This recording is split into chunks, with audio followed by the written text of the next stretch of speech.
The first thing Dane Harlow noticed about Orion 7 was the smell. Not bad, not good, just alien. Like metal and wet grass and something faintly sweet that had no name in any human language he knew. He stood at the docking gate with his bag over one shoulder and just breathed it in for a second before moving on. The station was huge. Not in the way that airports were huge back on Earth, where everything still felt built for people who looked like you. This was different. Some corridors were wider than they needed to be, built for species with broader bodies. Some doors were set low, for beings that did not stand tall. The lighting shifted color depending on which section you were walking through. Warm yellow near the human quarters, pale blue near the Thoraci wing, deep red near the Doraki section. Ren Callis caught up with him halfway down the main corridor, rolling her bag fast and slightly out of breath. She had been held up at the intake desk because the scanner kept misreading her retina. Something about human eye moisture levels confusing the sensor calibration. She told Dane this with the kind of tired laugh that meant she was annoyed but choosing not to be. They found their dormitory room without too much trouble.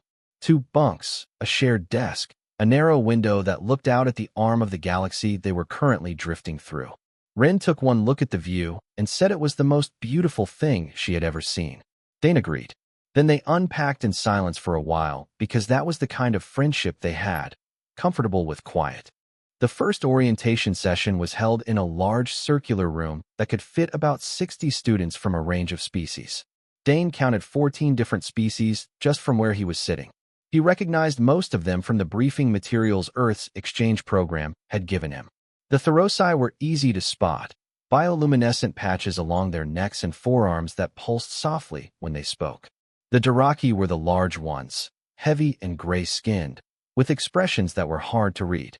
The Velhari instructor, Moros, stood at the center of the room, tall, segmented, ancient-looking, with compound eyes that caught the light in a way that made them seem like they were always slightly amused.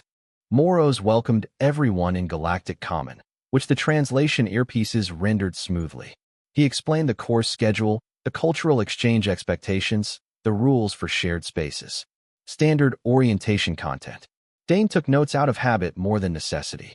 The trouble started small, the way it usually does. A group of Thoraci students sat together near the left arc of the room. Their leader, if that was the right word, was a student named Riva Solon. She was sharp-featured, her bioluminescence a cool silver white, and she spoke with the easy confidence of someone who had never had a reason to doubt her own assessments. When Moros reached the section of orientation covering the comparative biology course, Riva leaned slightly toward her companions and said something low. The Thoraci around her flickered, the equivalent of a quiet laugh. Ren noticed. She leaned toward Dane and whispered, "Did you catch that?" He had not caught the exact words, but he had caught the tone. He gave a small nod. Later, during the biology portion of the session, Moros walked through a brief overview of each enrolled species' basic physiology. When he reached humans, he described them accurately and without judgment. Shorter lifespan than most enrolled species, centralized nervous system, moderate physical strength, high cognitive adaptability, notable emotional range. Riva raised her hand.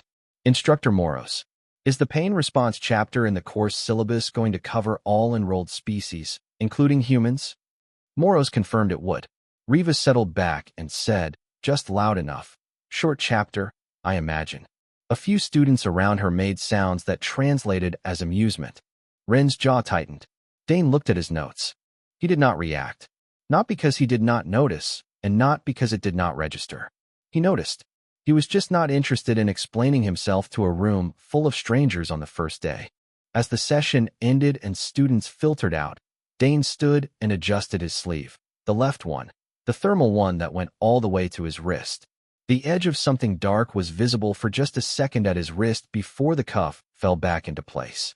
Nobody was looking, or if they were, they did not think much of it. Ren fell into step beside him in the corridor. "You're not even going to say something?" "About what?" "About what she said." Dane considered this. "She doesn't know anything yet. That's kind of the problem." He shrugged. "It usually is, at first." They walked back toward the dormitory through corridors that smelled of things with no human names, under lights that shifted colors for other people's comfort, in a station built mostly for bodies that were not theirs. Dane pulled his sleeve down a little further, not from embarrassment, but out of simple habit. There would be time. For all of it, there would be time. 3 days into the semester, rain started falling on a planet none of them were standing on, and somehow Ren managed to bring the argument indoors anyway. It started in the comparative biology seminar. Instructor Moros had moved into the first real content week, pain biology across species. He covered it the way he covered everything, carefully, without taking sides. He explained how different nervous systems worked, how the thoraci had a distributed pain network, meaning damage to one limb sent only a weak signal to the brain, how the Daraki evolved on a high-gravity world full of hard surfaces, barely registered blunt force at all. Their bones were dense, their skin thick, their pain receptors few and slow to fire. Then he reached humans. Centralized nervous system, high-density pain receptors, fast signal transmission, significant neurochemical response to injury, requires higher doses of anesthetic than most enrolled species. Historical medical records show a consistent and strong reaction to trauma across all documented human populations. Riva's companion, a thin thoraci student named Silo, looked at the data on the shared display and made a quiet sound. Not mean exactly, just the sound of someone whose expectations were being confirmed. Riva said nothing during the lecture. She did not need to. The data was doing the work for her. Ren raised her hand. Instructor Moros, sensitivity and tolerance aren't the same measurement, are they? Moros turned his compound eyes toward her. Correct. Sensitivity describes the threshold at which pain is detected. Tolerance describes the duration and intensity a being can endure before the pain affects function or behavior.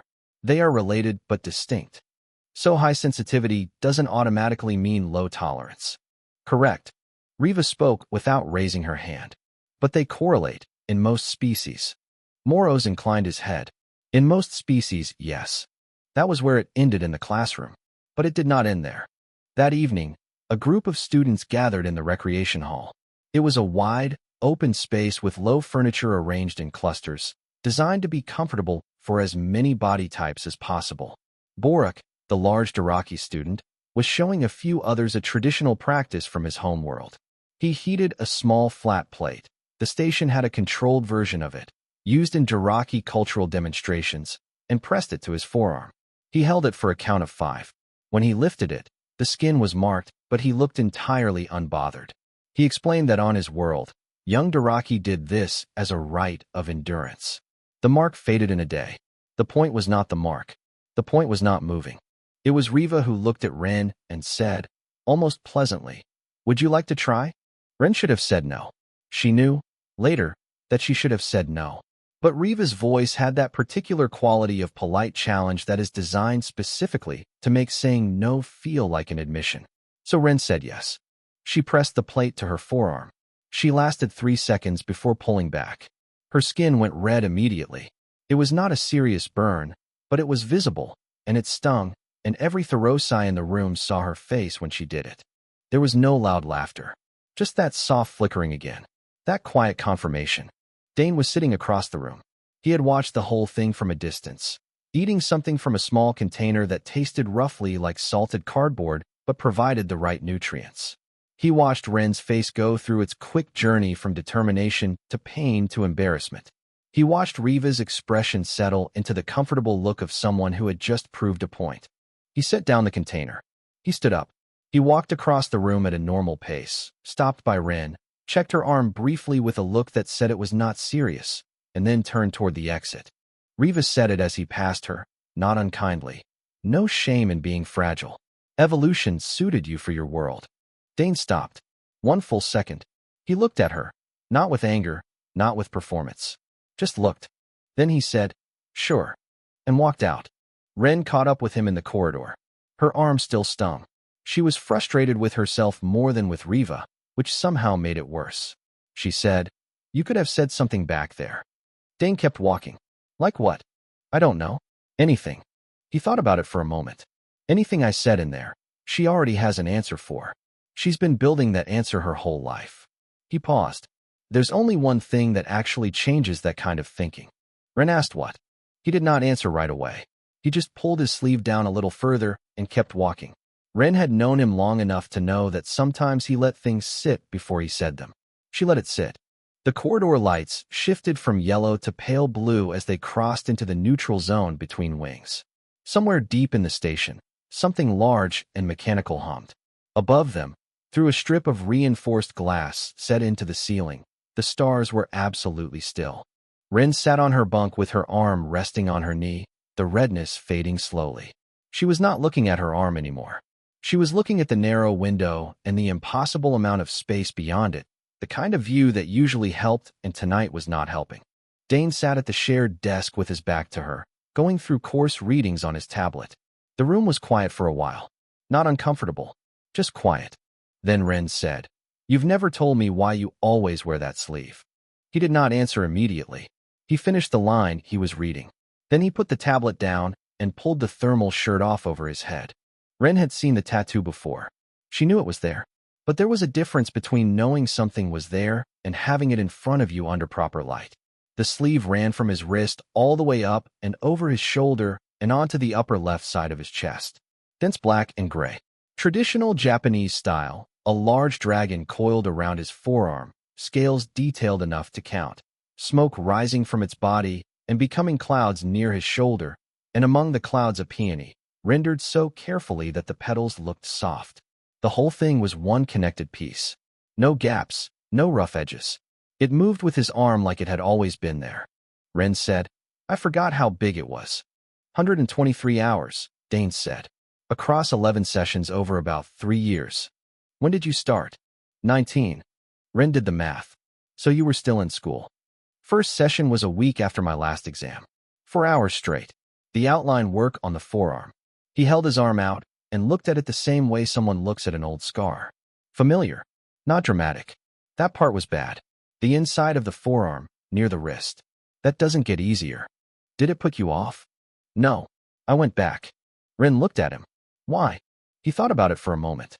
Not the way someone thinks when they are searching for the answer, but the way someone thinks when they already have the answer and are deciding how to say it. Because the pain wasn't the point. The work was the point. The pain was just what was in the way. Ren was quiet. You don't get through it by not feeling it, he said. You feel all of it. But you decide at some point that the feeling doesn't get to be the boss. That's it. That's the whole thing.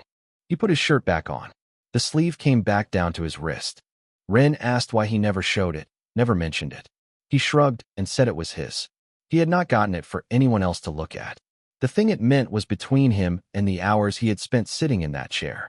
That same night, on the other side of the station, Riva was in the archive room. She had gone there to confirm something. That was what she told herself. She had the data from the seminar. She had Borik's demonstration. She had Ren's 3-second result. She wanted source material to fill in the picture she already had. She pulled human cultural records, sorted by body modification practices, and started reading. What she found did not confirm the picture. It complicated it. Tattooing alone covered thousands of years. Polynesian cultures where it was tied to rank and lineage. Japanese traditions where full body suits took decades to complete. Indigenous practices from dozens of Earth regions, each with their own meanings. Sailors who marked long voyages. Soldiers who marked survival. People who marked grief, love, transition, devotion. And all of them done by hand or by needle, session after session, voluntarily, with full knowledge of the pain. She pulled up a historical record, a personal journal digitized from the early 1800s. A sailor. He had received a full chest piece during a long ocean crossing, done by hand tapping, which the record described as the oldest method. The entry after it was finished was simple. He said it had been agony. He said it was the best decision he had ever made. He said he felt like himself for the first time. Riva sat with that for a while. On her world, pain was a signal, clean and functional. It said, something is wrong here, address it. The idea of receiving pain on purpose, repeatedly, over years, and describing the result as feeling more like yourself. There was no category for that in Thoreau-Psi thinking. The nearest word, she kept circling back to, roughly meant pointless suffering. But the sailor had not described it as pointless. He had described it as the opposite. She closed the archive. She sat in the quiet of the room. She did not have a conclusion yet. But something had shifted, the small way that things shift when a framework meets a fact it was not built to hold. She walked back to the Thoreau-Psi wing alone, and she did not talk to anyone when she got there. The syllabus called it voluntary pain practices and cultural identity. Most students assumed it would be a short module. It was not. Instructor Moros opened the session by stating clearly that what they were about to cover was not an anomaly or an exception.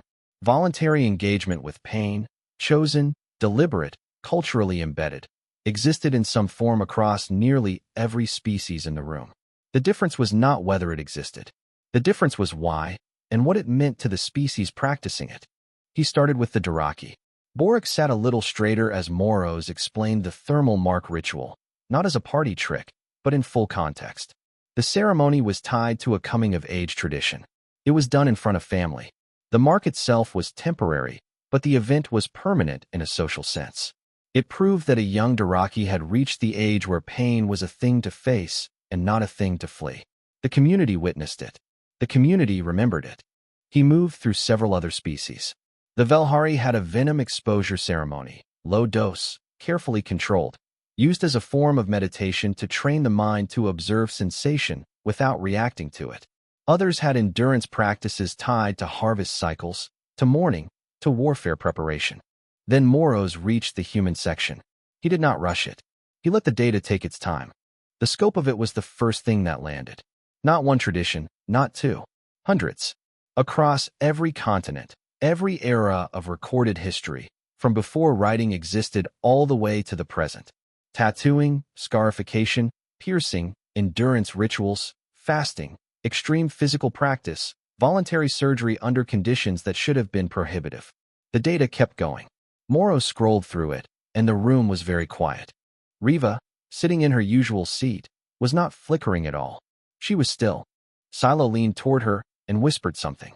She did not respond. Moros let the last slide sit on the display for a moment and then said, "The question worth asking is not whether humans feel pain acutely. The data confirms that they do. The question worth asking is what they do with that information." Riva raised her hand. Not the light, pointed way she usually raised it. Just her hand, going up. Is it accurate that humans repeat these processes voluntarily? Specifically tattooing, they undergo it multiple times, knowing what to expect. Correct. Many humans with tattoos have them done dozens of times over years or decades. Why? Moros looked at the room. I'll open that question to the group. A few students offered answers. The academic kind, identity formation, social signaling, cultural continuity. All correct. All incomplete. Then Dane, from the back of the room, said it without raising his hand and without standing up. Because some things are worth the cost. The room sat with that for a second. After class, the observation deck was nearly empty. It was the long viewing platform on the station's outer ring, a curved corridor of reinforced glass that looked straight out into open space. Dane came here sometimes in the evenings. There was something about the scale of it that he found useful when his thoughts were too loud. Riva was there. He almost turned around. He didn't. She was standing at the glass with her arms at her sides, bioluminescence very low, the Thoraci equivalent of being deep in thought. She heard him come in and turned, and for once she did not compose her face into anything prepared. She said, "Can I see it?" He knew what she meant. He considered for a moment. Then he rolled up his left sleeve to the shoulder and held his arm out, slightly toward the light. She looked at it the way she had looked at the archive record, like something that did not fit the space she had built for it. She did not touch it. She just looked at the length of it, the detail, the fact that it went all the way up and disappeared under the fabric. She asked how many hours again. He told her. She was quiet. Then, "Did you ever want to stop?" "Every session." "But you didn't." "No." She asked why. He said the same thing he had said to Ren, but in fewer words, because stopping would have meant the pain was in charge. Riva looked at his arm for another moment. Then she said, almost to herself, "In Thoraci, the closest word we have for what you're describing means pointless suffering. But that is not what this is." "No," he said. "It's not." She looked at him then. Not with apology, not with warmth exactly. She was not built for easy warmth, but with something different from what had been in her face before. An honest look. The kind that only happens when someone has stopped arguing with a fact and started accepting it. He rolled his sleeve back down. They stood at the glass for a little while, not talking, watching the stars not move. The cultural exchange event was the student council's idea, and most students showed up out of mild curiosity and the fact that attendance counted toward their social integration credit. Nobody expected it to be the kind of evening they would remember for a long time. The hall was rearranged for it. Clusters of space for different presentations, a wide central area for larger demonstrations. Students had signed up over the previous week to share a tradition, a craft, or a practice from their home species. No pressure, no grades, just a chance to show the room something real. Boric went first with the thermal mark ritual, but this time in full. Not a casual demonstration like the recreation hall. The real version. He explained the ceremony first in Dothraki, which the earpieces translated carefully. He talked about his younger sibling back home, who had completed the ritual that same year. He talked about what the family gathering looked like, who stood where, what was said. Then he heated the plate and pressed it to his arm, and this time the room understood what they were watching. It was not a competition. It was a statement of belonging. When he finished, several students made sounds that translated as respect. The Velhari students shared a condensed version of their Venom meditation. Moros participated, which surprised everyone. He explained that the practice was about training the mind to observe a sensation fully without the mind deciding that the sensation required panic. He described it simply. Feel it completely, change nothing. The room was very quiet during it. Other presentations followed. Music from the Sherry students. Harmonics that sat in a frequency most non-Sherry could feel more than hear. A Lorvani food ritual, communal and elaborate. A Dren student showed how their species maps star positions onto their skin in pigment during long voyages, a navigational tradition that had become art. Then Ren stood up. She had told Dane the night before that she wanted to talk about tattooing. He had asked if she wanted him to do it. She had said no, she wanted to. He had nodded. She was not a natural public speaker the way some people are, but she was honest, and in a room full of beings who had just shared real things, honesty was exactly the right register. She talked about tattooing as a practice, where it came from, how many cultures had developed it independently, which was itself remarkable, that human beings on opposite sides of a planet, with no contact, had separately arrived at the same idea. Mark yourself permanently, on purpose, with meaning. She talked about what it cost, not just in pain, though she named that plainly, but in commitment. You could not undo it. You were saying something forever. You were deciding that this thing was true enough and important enough and worth enough that you would carry it on your body for the rest of your life. Then she looked at Dane. He looked back. She said, "My friend has been doing this for 3 years." She did not ask him. He stood up, walked to the front, and rolled up his sleeve. The room was different this time from the observation deck. There were 50 students in it. Different species, different eyes, different ways of seeing. And they all went quiet in the same way. Silo broke the silence first. Does it hurt like an injury hurts? Or is it different? Dane thought about it. Injury pain says, stop, something's wrong, fix it. This is more like. He paused. Like being tested. And you're deciding, the whole time, whether you pass. Silo processed this and then said, and you passed. Every session. The room sat with that for a moment. Later, as students moved between clusters and the noise level rose again, Riva found Ren near the refreshment table. She stood beside her for a moment without speaking. Ren waited.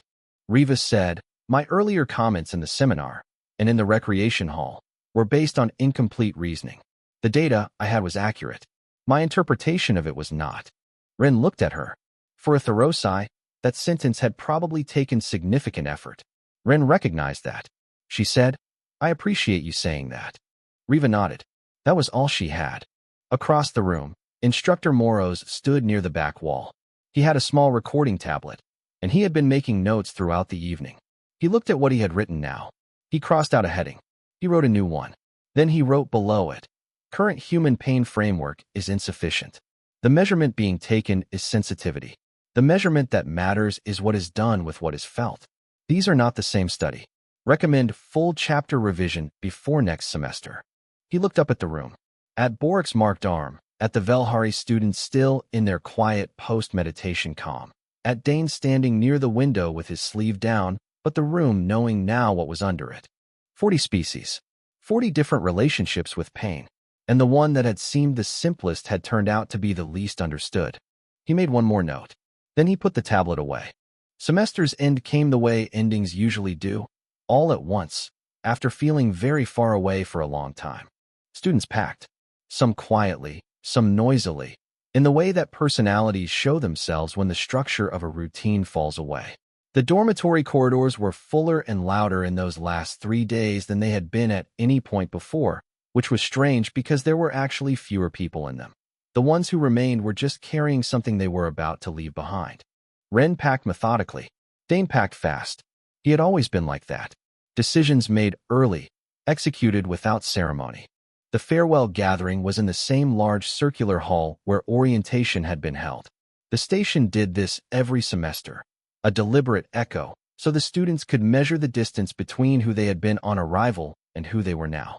Instructor Moros stood at the center again, same position, same compound eyes catching the light the same way. But the room felt different. The students in it had shared a seminar table for months. They had eaten near each other in the common hall, passed each other in color-shifting corridors, argued in class, sat in silence on observation decks. The student council had organized a sharing portion, not mandatory, just open. A chance for anyone to say what the exchange had been. Several students spoke. Boric said the station had taught him that his species' definition of strength was complete but not comprehensive. A Sherry student said she had not expected to feel understood by being so different from her, and had been wrong about that in a way she was grateful for. When it came to Riva, she stood. Her bioluminescence was a calm, steady silver. She spoke about the coursework first, the biology modules, the exchange program structure, the quality of instruction. Measured. Professional. Her companions nodded along. And then she paused. She said, I arrived here with a clear understanding of how species compare to one another in terms of physical capability. I was confident in that framework. During this semester, I discovered it had a significant gap. Another pause. I had confused what can be measured for what matters. Those are not the same thing, and I should have known the difference before I arrived. She sat down. Her companions exchanged looks. Silo's bioluminescence pulsed once, warmly. Across the room, Ren looked at Dane. He was looking at his tablet, but the corner of his mouth moved. After the formal portion, the gathering broke into smaller conversations, the kind that last too long and feel like they should. Students exchanged contact frequencies. Some took images together. Boric found Dane and pressed a closed fist lightly to his shoulder, the Daraki gesture for something between respect and farewell. Dane returned it as best he could. Boric made a sound like approval. Ren got caught in a long goodbye with Silo, who had turned out to be far more interesting than her early association with Riva had suggested. Dane slipped out through the side corridor and went to the observation deck. He was not surprised when Riva appeared 15 minutes later. He had noticed, over the past few weeks, that she moved toward honesty the way some people move toward a decision they have already made but keep arriving at again. Slowly, and then all at once. She stood beside him at the glass. She looked out at the stars. I looked at the archive records again, she said. The sailor. The 1800s. I have read that entry 4 times. He nodded. She said, he had poor handwriting, but he expressed it well. He did. She was quiet for a moment. Then, if you could go back, knowing all of it, every session, every hour, would you still do it? Dane looked down at his left arm. The sleeve was down. The work was under there. All 123 hours of it. All the sessions where he had sat in the chair and felt what it felt like and chosen, again, not to leave. The dragon. The clouds.